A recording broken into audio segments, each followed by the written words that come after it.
In the quiet town of Massillon, Ohio, 1848, a secret was unfolding behind closed doors. A secret no parent, no priest, no teacher could ever fully explain. Imagine a child, not yet 10, sitting cross-legged on a wooden floor, drawing angels in the margins of his notebook, but these were not angels of mercy. In their hands they carried knives, blades sharp enough to pierce flesh, to spill blood. And he drew them with such precision, such knowledge of anatomy, that it made the adults around him uneasy. It wasn't just art. It was a warning, a message. And over the next months, the town would learn that each stroke of that pencil foretold 9 murders, real murders, each predicted with chilling accuracy. People whispered of curses, of dark pacts, of spirits that had crossed the line between worlds, but no one wanted to say it aloud.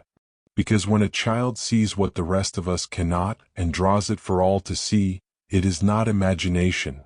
It is a reflection of a reality we are not meant to confront.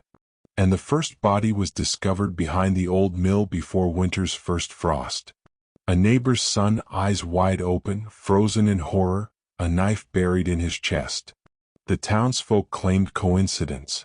They told themselves that fear made them imagine connections. But the child, with his pale, solemn eyes, continued to draw. And every new sketch, every angel with its blade, seemed to resonate with a truth older than the town itself. A truth that whispered that evil, in its most patient and deliberate form, had chosen a messenger. By March of 1848, the child's notoriety had begun to unsettle even the adults who had previously ignored him. His drawings, carefully kept hidden in his mother's attic chest, were discovered by a local shopkeeper who, upon seeing the sketches, recoiled as though a living hand had reached from the paper and gripped his chest. Each angel was positioned over a figure, a human outline, and beside it, a name scratched in hurried, trembling letters. At first, neighbors assumed it was childish mimicry. But the first murder had already occurred, and it mirrored the scene in the sketch exactly. Same posture, same weapon, same horror etched into the victim's face. As the weeks passed, townsfolk began to notice subtle signs around them. Doorways ajar where no one had entered, strange scratches in the dirt, objects slightly shifted as if moved by unseen hands. Anxiety spread through the streets like a creeping fog. And the child, innocent, ordinary, and yet somehow terrifying, did nothing to hide his work. When questioned, he would murmur, "They told me. They said I must draw them." When pressed further, he only stared, pale lips trembling, eyes wide, and whispered, "The angels, they will come." Every adult who dared to challenge him felt a cold, inexplicable weight pressing against their chest, a dread that made rational thought impossible. And so the town began to fracture, suspicion replacing trust, fear replacing reason. They were being watched, and they knew it, even if they could not see the eyes that followed them. The first of the 9 murders had been brutal, but it was only the beginning. Each death carried a signature, a mark left deliberately, almost ceremoniously at the scene. The knives were always clean, precise, yet cruelly ornamental, carved with tiny symbols no one could understand. Authorities were called, but the sheriff of Massillon found himself at a loss. No evidence, no motive, no suspect. Only the child's drawings hinted at the truth, and the sheriff feared to act on them, because to do so was to acknowledge a reality the human mind was not built to face.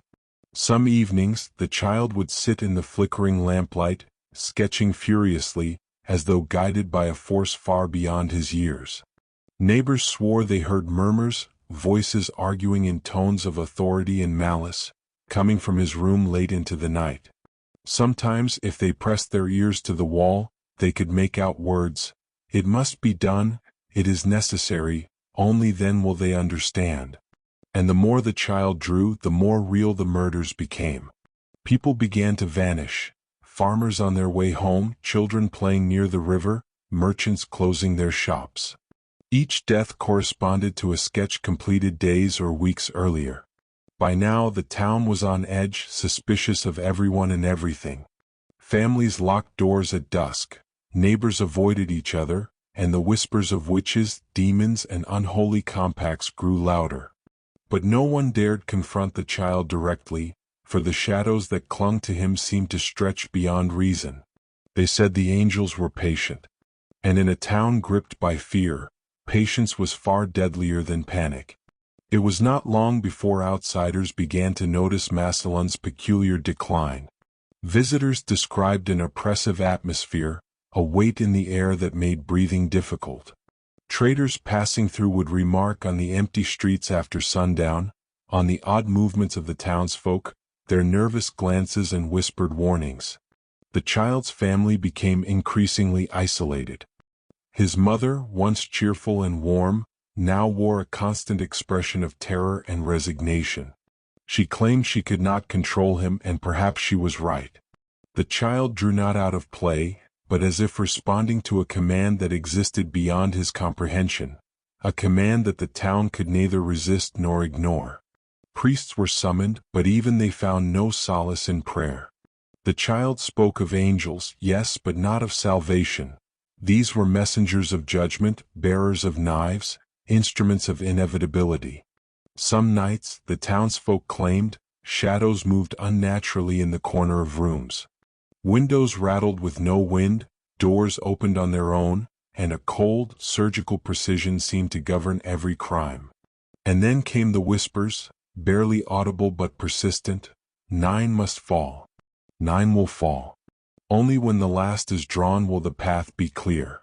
By now the murder count had climbed to 3. The sheriff, desperate for answers, examined the child's sketches in secret. One drawing in particular froze him in place, the outline of a figure he recognized. A neighbor's daughter, sleeping in her bed, a knife poised above her chest in perfect, horrifying detail. He swallowed hard, knowing that to act would be to challenge forces he could not name, and to ignore it would invite death. By midsummer, Massillon was a town under siege by invisible hands. Panic was not enough to describe the mood. People began leaving, selling property at absurdly low prices, abandoning homes where laughter once lived. The child continued to draw with unwavering focus, each angel more elaborate, more sinister. Some townsfolk whispered that he had made a pact with something ancient, something older than Ohio itself, an intelligence that saw through the veil of human perception. Teachers claimed he could predict minor accidents, the sudden death of livestock, the failure of crops. But the murders were different. They were precise, ritualistic, and deeply symbolic. And as the town dwindled in numbers, the sheriff began to realize a horrifying truth. He could read the child's sketches like a map. Each drawing was a blueprint, a timetable for death, a guide that no law or weapon could alter. Desperate for answers, he consulted old books, folk tales, and records of occult knowledge, searching for patterns, precedents, any clue that might explain the child's powers. He found mentions of prophetic children, seers whose visions predicted calamity with unnerving accuracy, but nothing prepared him for the scale, the ritualistic precision, and the cold logic that seemed to govern Massillon's nightmare.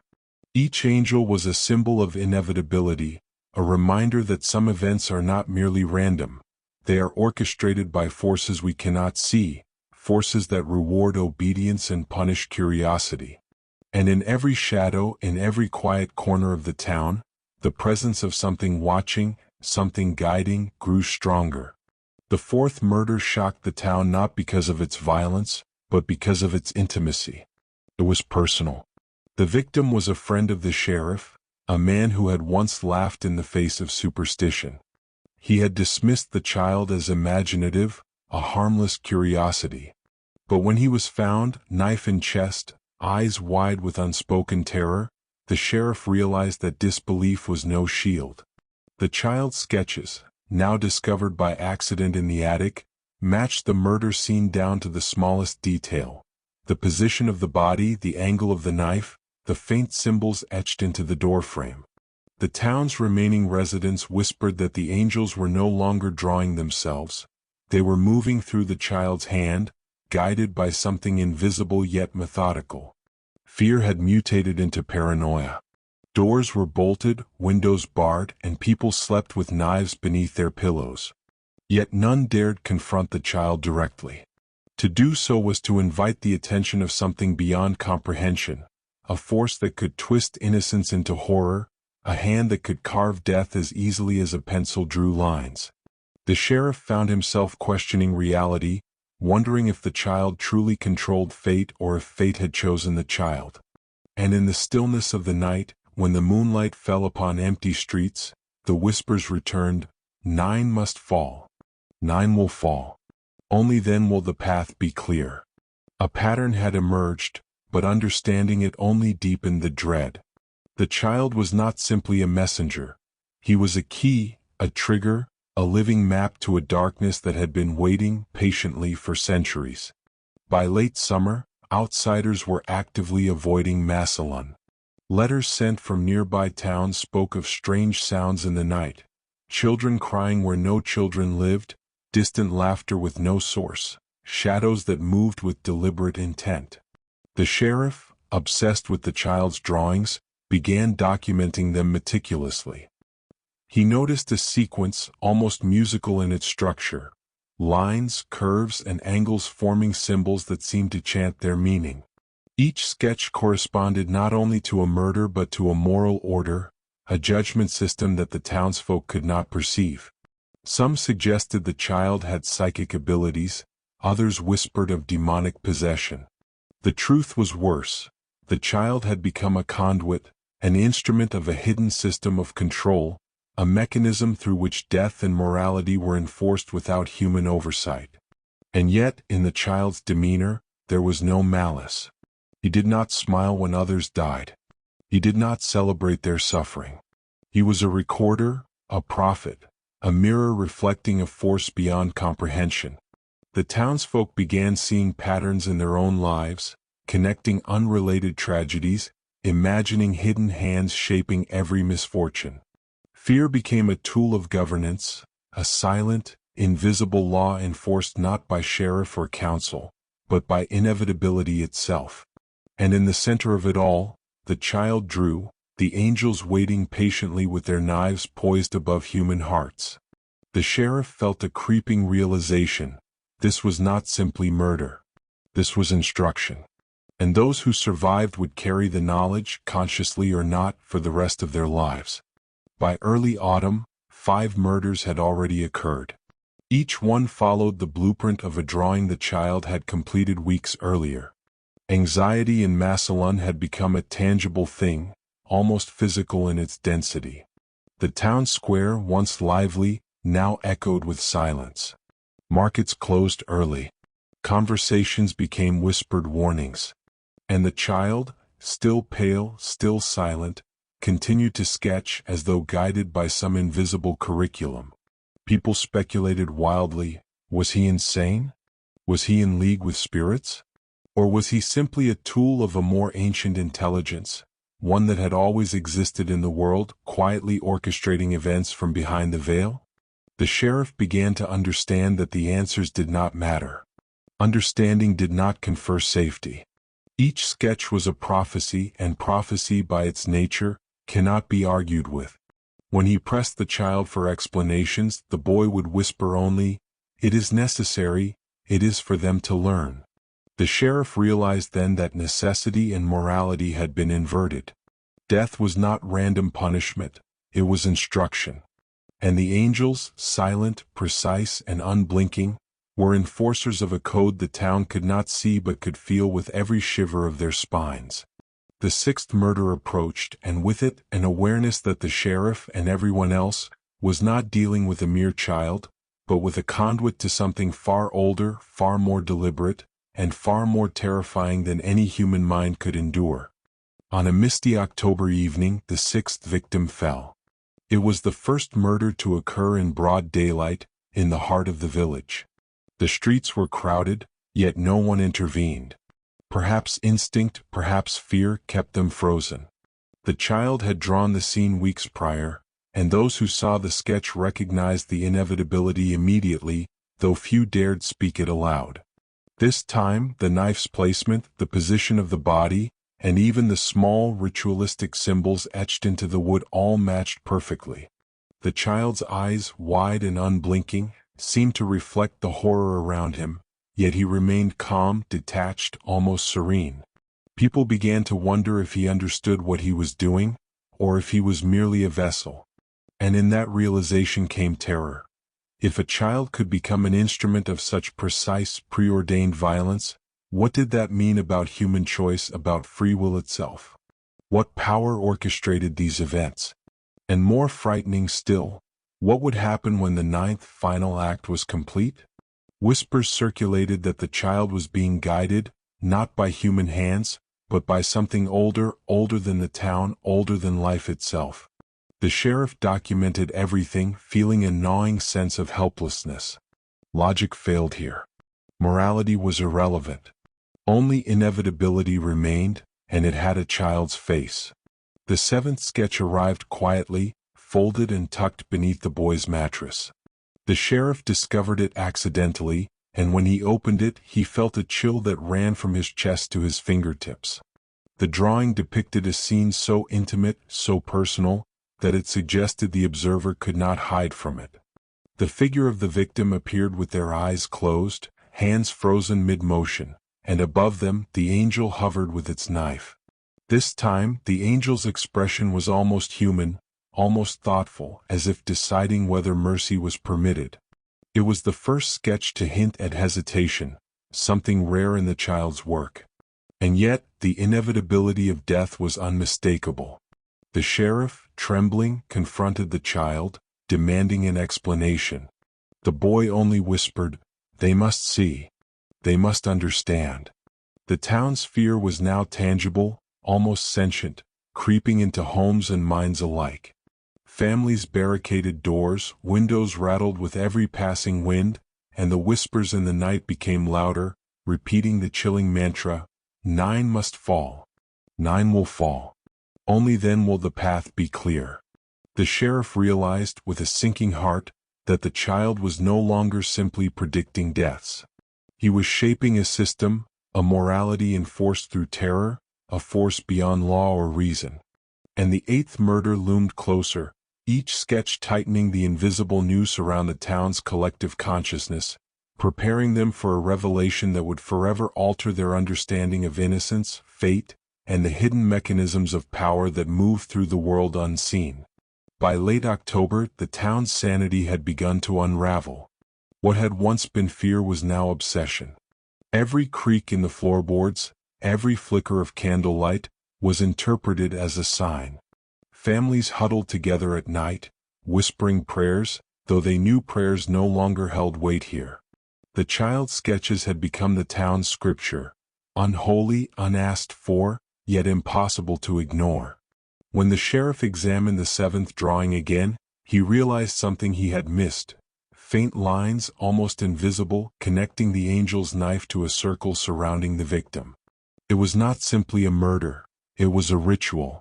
Each victim was a piece of a greater pattern, a diagram slowly taking shape across Massillon, as though the deaths themselves were brushstrokes on a canvas only the angels could see. This realization chilled him to the bone. If the killings were forming a design, then the final murder, the ninth, would complete it. And in that completion, something would arrive, something the child himself barely understood. The sheriff knew the town was no longer just watching tragedy unfold. They were participants in a ceremony older than language, and no amount of denial would change that. The eighth murder was different. It did not happen in the shadows, nor was it hidden away in a private home. It happened in the church. On a Sunday morning, with the congregation gathered, hymns trembling on their lips, a scream cut through the sanctuary. A woman collapsed at the altar, a knife embedded in her chest. Gasps filled the air, but the moment of horror was drowned out by something worse. The child, seated quietly in the back pew, had already drawn it. The pastor, pale and shaking, demanded the sheriff remove him, declaring him an abomination, a vessel of corruption. But when the sheriff approached, the boy looked at him with wide, unblinking eyes and whispered, "It is not me. It is them." The congregation dispersed in terror, the church abandoned within days. The sacred had been violated, and with it, the last illusion of safety shattered. The sheriff took the sketch into his own hands that night, and for the first time he allowed himself to feel what the townsfolk had felt all along. Not anger, not confusion, but submission.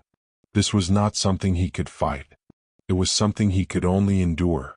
And still he could not stop asking, what awaited them at the knife? As November's frost set in, the whispers became louder, more coherent.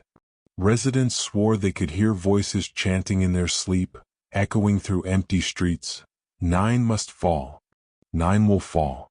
Only then will the path be clear. The phrase took on a life of its own, repeated in hushed tones by townsfolk, etched into wooden fences, scratched into stone walls. It was no longer just the boy's refrain, it was the town's. The sheriff, sleepless and haunted, began tracing the locations of each murder on a map.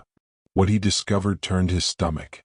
The points formed a near-perfect sigil, a geometric pattern older than Christianity, older than civilization. He recognized symbols he had seen in books of forbidden knowledge, signs associated with binding, summoning, and sacrifice. Massillon was not cursed by chance. It had been chosen. And the boy, with his innocent face and trembling whispers, was merely the hand that drew what had already been set in motion centuries ago. The sheriff realized something horrifying. The 9th murder would not only complete the pattern, it would open something. A door. A passage. And whatever stood beyond that threshold would no longer need the boy to speak for it. The boy's health began to decline as the days grew shorter. His once steady hands trembled when he drew, his skin pale, veins visible like blue rivers beneath parchment skin. It was as if each sketch consumed him, piece by piece, draining his vitality to feed the power he channeled. His mother wept, begging the sheriff to stop this madness, but the sheriff had long since realized there was nothing to stop. The process was inexorable. The boy whispered, feverish, "They are almost here. The last one will make them visible." The sheriff recoiled, but a small part of him wondered, did the boy mean angels? Or something far more terrible? The 8th body still lay unburied in the abandoned church, the townsfolk too afraid to move it, as though touching it would seal their fate. The child grew weaker, yet his sketches became more precise, as if the closer he came to collapse, the clearer the messages became. One evening by candlelight he produced the 9th drawing. The sheriff dared to look and froze. For the first time, the victim was someone he recognized without doubt. Someone he saw every time he looked into a mirror. The sheriff stared at the drawing for hours, unable to move, unable to breathe. His own likeness stared back at him, the knife poised above his chest, the angel's expression merciless, final. He felt his sanity slipping. Every instinct told him to destroy the drawing, to burn it, to erase the prophecy. But deep down he knew the truth. Destruction would change nothing. The prophecy was not on the page. It was in the design, the structure, the inevitability of the sequence. He was not a spectator. He was the final piece. The realization spread like wildfire through the sheriff's mind. The murders had been marching toward him all along. He was not the one investigating the pattern. He was the conclusion of it. And in that revelation came despair. For what can a man do when the end written for him is not an accident, not a coincidence, but a requirement? He closed the notebook slowly, his hands trembling. The whispers around him grew louder, almost gleeful now. 9 must fall. 9 will fall. Only then will the path be clear. And in the corner of his vision, he thought he saw movement, feathers, glinting blades, eyes watching, waiting. The sheriff knew he had days, maybe hours, before the prophecy would be fulfilled. He considered fleeing, abandoning Massillon, but he realized escape was an illusion. The angels, or whatever force guided them, did not care for distance or geography. The pattern was not about place, it was about law. A law invisible, ancient, and merciless. And laws are enforced no matter where you run. He confided in a single ally, the town's aging schoolteacher, who listened in pale silence as he revealed the truth of the ninth sketch. The teacher muttered a chilling observation. Perhaps it is not about you dying. Perhaps it is about what your death completes. That night, the sheriff dreamt of the boy, surrounded by angels with gleaming knives. They stood in perfect formation waiting. And when the sheriff awoke, there was a faint cut across his chest, a shallow line just enough to draw blood as if the angels had marked him in his sleep. He realized then that the prophecy was no longer just an external threat. It had entered his body, his dreams, his very soul. And there was no undoing it. The town had now lost all semblance of normalcy. Half the population had fled, the other half wandered the streets like phantoms, waiting for the inevitable. Shops closed, churches locked, homes abandoned. Massillon was no longer a town, it was a stage. And the boy, frail and feverish, lay in his bed, eyes distant, whispering to beings only he could see. The sheriff stood guard outside his home, revolver at his side, though he knew no weapon could change the script. He felt the weight of inevitability pressing down, a suffocating certainty that every breath brought him closer to the ninth act. And yet, somewhere deep within, a seed of defiance stirred. If he could not stop the prophecy, perhaps he could alter its meaning. Perhaps his death did not have to be mere completion, it could be interruption. That thought, fragile and desperate, became his only anchor in a sea of dread. And as he paced the silent streets, he realized the final act was not simply about death, it was about transformation. And maybe, just maybe, there was still room to choose what kind of transformation it would be. On November 12th, a storm descended on Massillon. Rain hammered rooftops, winds howled through empty streets, and the few who remained locked themselves inside.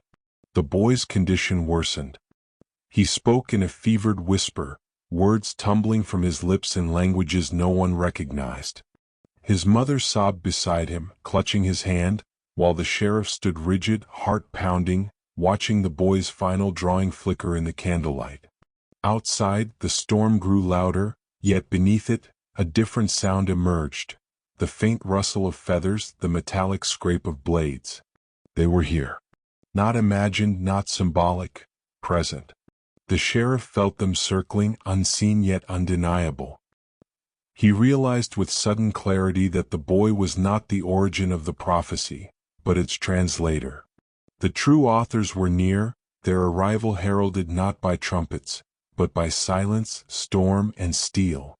And the sheriff knew, as the boy's hand twitched toward him, that the time of waiting was over. That night, the sheriff faced the boy directly, demanding answers one final time. "Why me?" he asked, his voice cracking, his hands trembling on the revolver's grip. The boy's lips parted, his voice a frail whisper, "Because you are the one who sees." The sheriff staggered back. All along, the murders had not been random, they had been preparation. The townsfolk who died were pieces of a puzzle, arranged not for punishment but for revelation. And the sheriff, by studying, by tracing, by understanding, had become the chosen vessel for the conclusion. His death was not mere closure, it was ignition. The sheriff felt cold clarity sweep over him. If he allowed the prophecy to complete, something would be unleashed. If he resisted, perhaps the pattern would remain unfinished, incomplete, fractured. He looked into the boy's pale, feverish eyes and realized the child, too, was afraid, not of dying but of what would come after. And in that moment, the sheriff made his choice. He raised his revolver, not at the boy, not at the angels he felt pressing against the walls, but at himself. The whispers screamed in unison, a cacophony of rage and despair. 9 must fall. 9 must fall. But the sheriff's voice cut through the noise, low and steady, "Not this way." And he pulled the trigger. The shot echoed through the storm, reverberating like a crack in the foundation of reality itself. The boy gasped, the angels vanished, and the sketches scattered like ash across the floor. For a moment, silence reigned. The sheriff had broken the pattern. Or had he? In the aftermath, the townsfolk would claim different things. Some swore they saw the angels flee, others claimed they only grew stronger in the shadows. But one truth remained undeniable: Massillon was never the same again. And the boy, now silent, never drew another angel. Yet deep in the silence of abandoned homes, carved into the walls of empty rooms, the words remained: 9 must fall. 9 will fall. Only then will the path be clear. When the gunshot rang out, the storm ceased as though silenced by a hand greater than weather itself. The people of Massillon, those who had not fled, emerged cautiously from their homes, faces pale and wet with fear. They found the sheriff's body still warm, revolver clutched in lifeless hands, the boy trembling nearby. For a moment the town believed it was over, that the prophecy had been broken. Yet whispers lingered. Not the human whispers they had grown accustomed to, but something subtler, more invasive. It was as though the sound of language itself had seeped into the marrow of their bones. The boy, his voice barely audible, muttered, "It is not finished. The path is not yet clear." His words sank into their hearts like stones into water. Doubt replaced relief. Was the sheriff's sacrifice defiance, or fulfillment? The 8th murder had desecrated the sacred. The 9th had pierced the lawman himself. Perhaps that was the point all along. And as Massillon entered winter, silence became their new oppressor. The absence of angels was not peace, it was waiting. The body of the sheriff was buried in a shallow grave at the edge of town, unmarked, unblessed. No priest dared speak over it. The townsfolk whispered that to honor him would be to invite the angels back. Yet his death lingered, not as closure but as contagion. Those who had seen the sketches swore they still appeared in their dreams, etched across the darkness of their eyelids. The boy stopped drawing, but he did not stop seeing. His eyes, once pale and frightened, now carried a vacancy, as though what had lived behind them had departed. He wandered the streets in silence, followed by children who treated him with a mix of awe and terror. And then, without explanation, he began to carve. Not with pencil and paper, but with sharp stones against the walls of abandoned homes. He carved angels, knives gleaming, wings spread wide. Only now they were incomplete. Their heads were missing, their bodies twisted. Their knives pointed downward instead of up. As if the prophecy, disrupted by the sheriff, had not ended, but mutated into something even more grotesque. By December, Massillon was nearly deserted. Snow covered the streets, muffling the footsteps of the few who remained. The boy's carvings multiplied. Every wall, every fence, every doorway bore marks of mutilated angels. And the whispers returned, but their words had changed. No longer 9 must fall. Now they hissed, 9 did not fall. The path is broken. The path must be made again. This shift terrified the townsfolk more than the murders had. Because prophecy, however horrifying, had clarity. But a broken prophecy? That was chaos. And chaos is a form of terror no mind can endure. The boy's mother, worn and skeletal, begged for someone to take her son away. No one volunteered. No outsider wanted to enter Massillon anymore. The name itself carried a stain. And so the boy remained, carving incomplete angels into the world, reshaping the air with every line.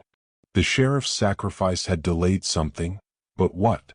A blessing or a curse deferred? The uncertainty ate at their sanity, as corrosive as acid on flesh. Then came the first disappearance. A farmer's wife, seen drawing water from the well one morning, never returned. Her bucket lay beside the stones, ropes severed cleanly. When the townsfolk searched her home, they found a new carving on the doorframe. An angel, this one complete, knife raised once more. The whispers grew bolder, echoing in rooms even when no one was present. The count begins anew, they said. The debt remains unpaid. Terror surged like wildfire. The people realized the sheriff's death had not erased the pattern, it had reset it.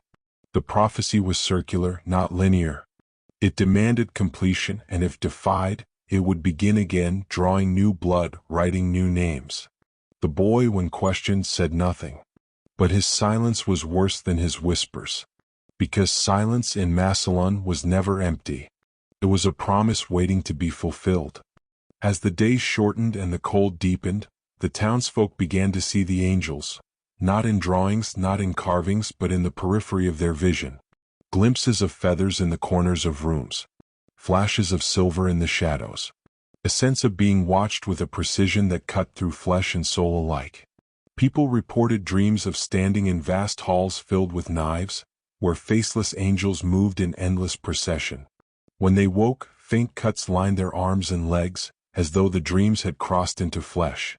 Panic turned to resignation. They understood now that Massillon was marked.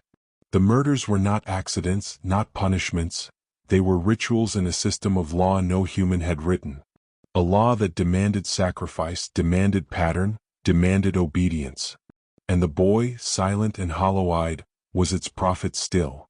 The sheriff's death had not closed the book. It had opened a darker chapter. One that promised not 9 murders but something far worse. No end at all. The boy's mother vanished in January. Her body was never found, but her house bore the deepest carvings yet.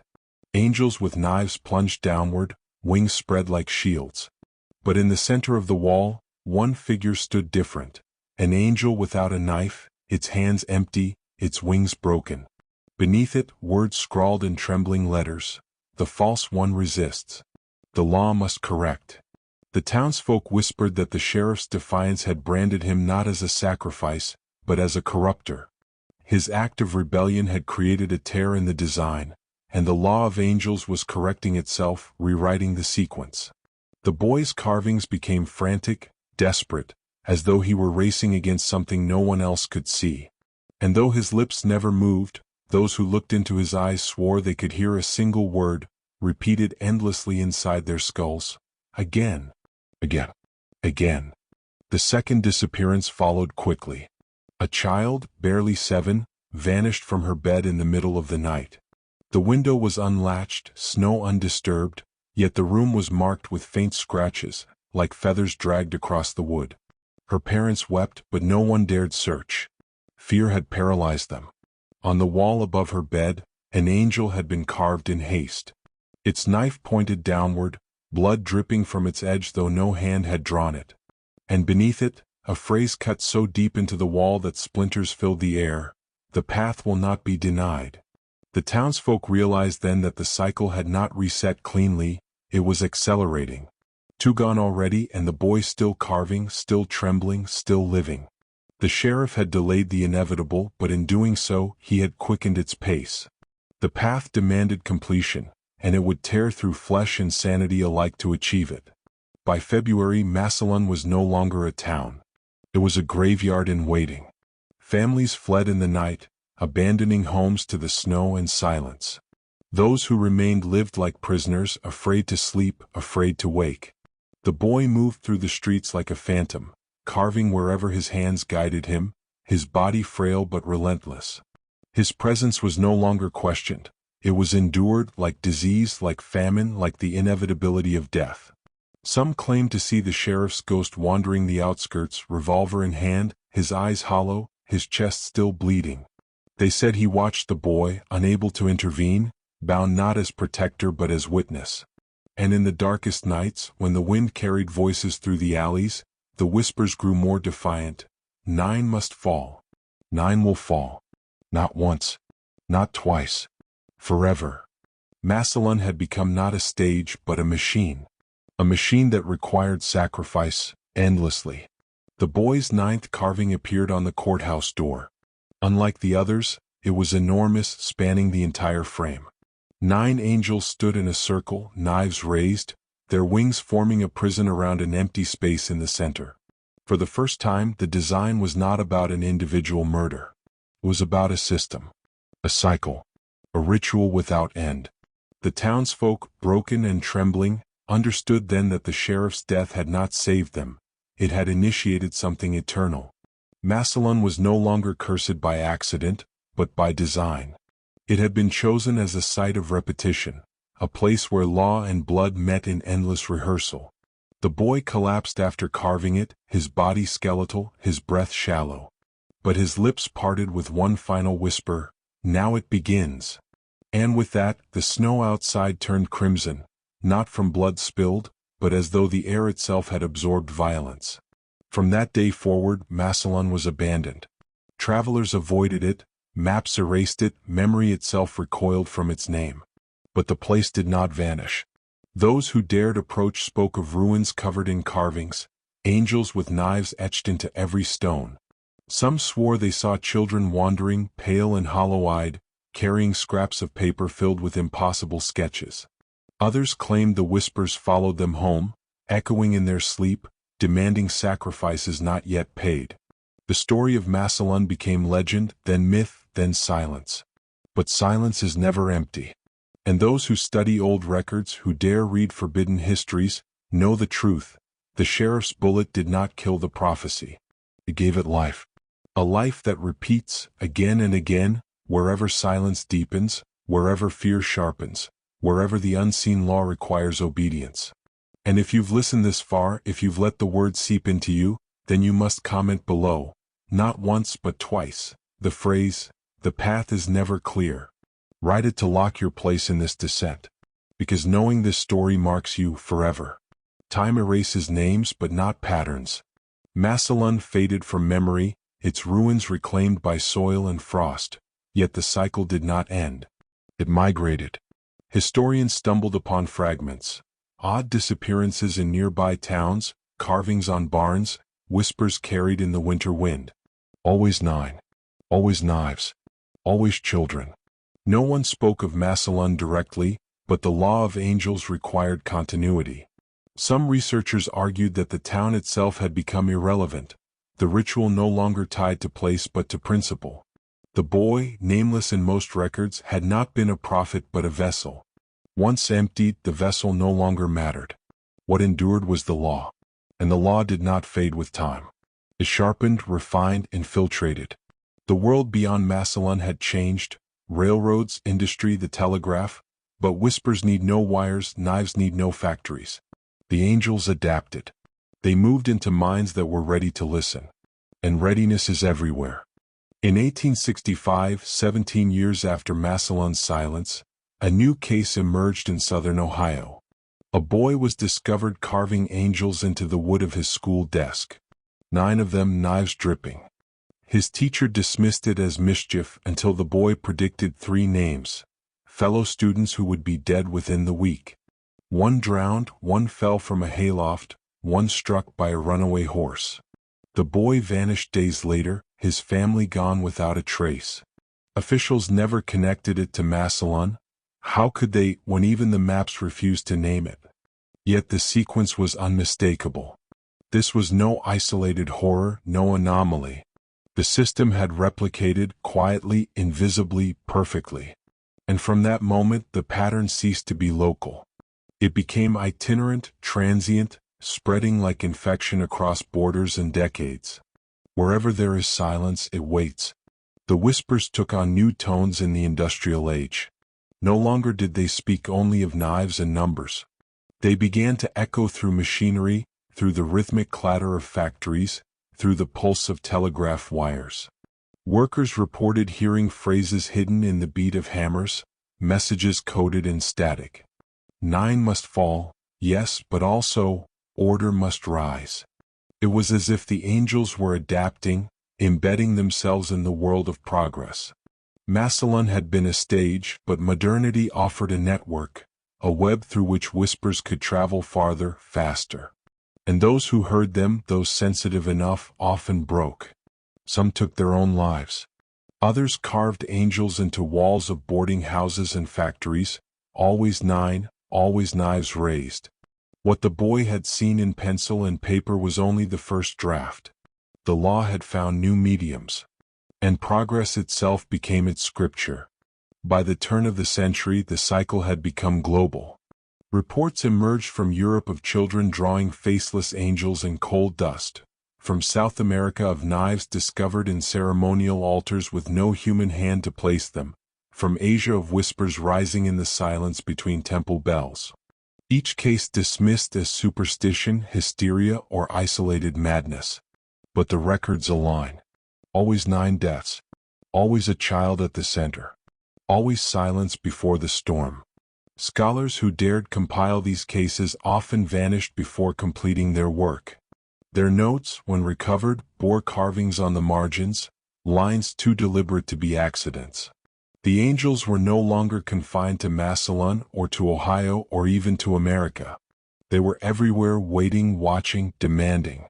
And what they demanded was never comfort, never clarity, but obedience. To resist was to break the sequence. And broken sequences rewrite themselves with cruelty.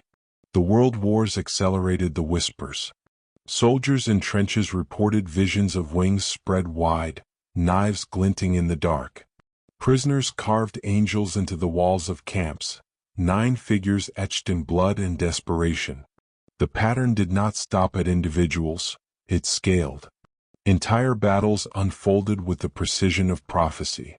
9 units cut down in a single night, 9 villages erased in retaliation. Some generals believed they could use the law, harness it for victory. They ordered massacres in multiples of 9, seeking favor from unseen powers. But the whispers are never bargained with. They obey no human agenda. The generals died as all do, and their deaths carried no honor, only silence. Massillon was forgotten in textbooks, but its law had become embedded in human history. The boys' drawings had been a warning, but no one understood. Or perhaps they understood too late, when the knives had already been raised. In the post-war years, psychology sought to explain the whispers as collective trauma. Scholars labeled them Massillon syndrome, a phenomenon of hysteria where communities fabricate patterns to cope with grief. But the name, though meant as dismissal, gave the law new power. To speak of it was to invoke it. Patients in asylums began carving angels into walls, repeating the number 9 until their fingers bled. Doctors recorded their voices muttering phrases identical to those heard in Ohio a century earlier. The path must be made again. 9 will fall. Rationality became a veil, thin and useless. For every diagnosis, another carving appeared. For every explanation, another silence deepened. Massillon syndrome was not a disorder. It was a symptom. And symptoms point to something real, something hidden, something systemic. Something waiting to be obeyed. The whispers adapted to technology again in the age of television and radio. Broadcasters reported strange interference, bursts of static that, when slowed, revealed whispers in languages no human had written. Families claimed to see fleeting images of angels behind the anchor's eyes. Children drew on living room walls, their crayons producing lines far too precise, far too deliberate. Always 9. Always knives. Governments buried these reports, fearing panic. But fear spreads faster when silenced. Underground groups emerged, convinced they could decode the law of angels, map its sequence, anticipate its demands. They failed. Those who came close vanished, leaving behind notes carved into metal, as though ink was insufficient. The boy in Massillon had been its first vessel, but not its last. Every generation births new ones. And the cycle does not stop. It adapts. It waits. It sharpens. Now we arrive in the present. Digital silence is not empty. It hums, pulses, carries signals too subtle for screens to register. Whispers weave through fiber optics, encrypted in data no algorithm can perch. Children carve angels not in wood, but in pixels, their drawings surfacing on anonymous forums with no origin. Always 9. Always knives. You may believe this is fiction, a story confined to one forgotten town. But ask yourself, how many times have you seen the number 9 appear in headlines, in tragedies, in patterns that should not exist? How many times have you dismissed it as coincidence, when coincidence itself is the mask the law wears? Massillon was not a place. It was a beginning. And beginnings have no end. You are not safe from the law of angels. Hearing it binds you. Understanding it marks you. You may not hear whispers yet, but silence will shift for you now. In the stillness of night you will feel watched. In the corner of your eye feathers will flicker. And if you dream of knives, 9 of them gleaming, circling, you will know the law has reached you. The boy of Massillon was only the first to draw it. You may be the next to live it. And resistance is no escape. To resist is to fracture the pattern. And fractured patterns are rewritten with cruelty. What was 9 deaths for him may be 90 for you. This is not a curse. It is not punishment. It is law. And law is not broken. It is obeyed.